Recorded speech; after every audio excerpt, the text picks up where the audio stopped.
In this episode of English Win, we're going to figure out how to separate two trouble spots in the English language, the L sound and the R sound.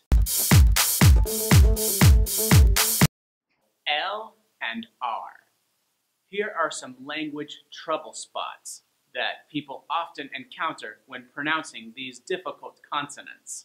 Mandarin, Thai, Japanese, and Korean speakers often have trouble mixing up the R and the L sounds. In some cases, it's because one of the letters either doesn't exist or they are used interchangeably. So they might choose one sound for another. Like instead of right, they'll say light. This is an easy fix. Just make sure with the L, your tip of your tongue touches just behind your upper front teeth for the L, and then your tongue is back for the R. I'll show you how to do that coming up next. Russian speakers, they will make their L sounds in such a way as if the middle of their tongue is touching the roof of their mouth.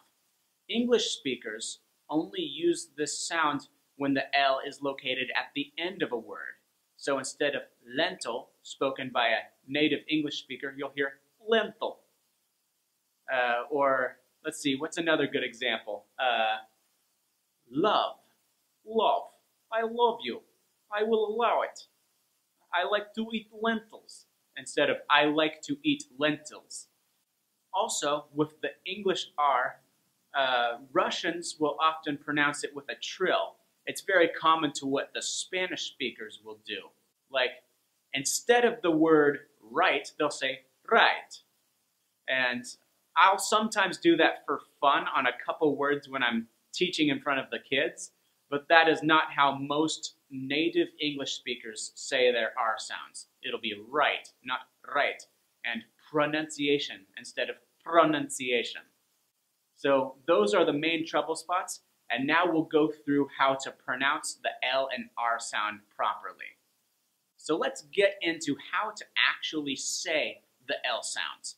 With your L sounds, the tip of your tongue, this part right here, it touches just behind your upper front teeth, and then usually goes down as you're saying it, like light, love, allow, or roll.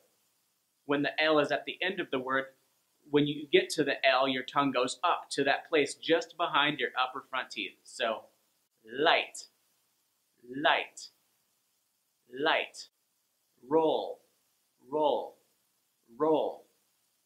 Let's get into your R sounds for a moment.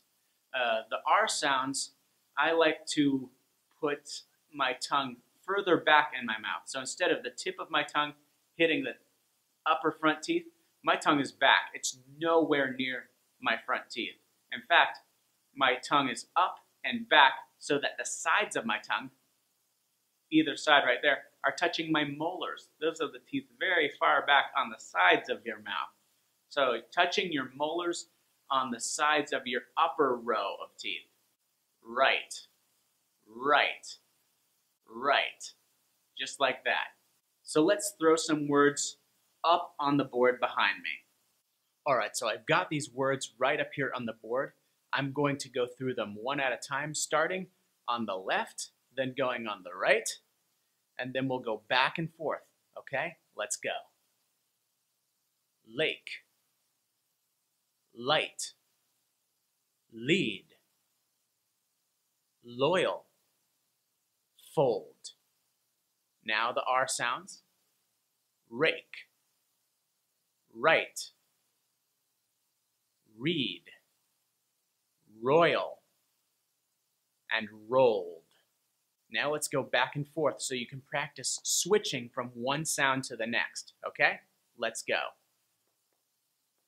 Lake, rake, light, right, lead, read, loyal, royal, fold, rolled. So now we'll move forward to sentences. Sentence time.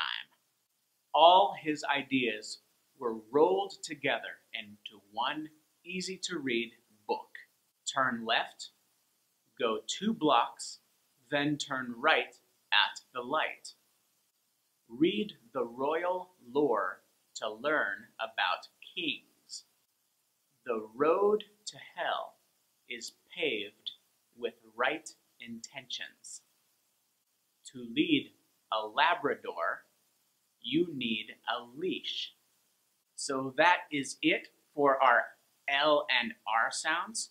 I'll include a link to the pronunciation playlist right here, and also some listening playlist over here so you can get more videos. And please subscribe if you liked this video to get more just like it. Until then, keep on winning, English winners.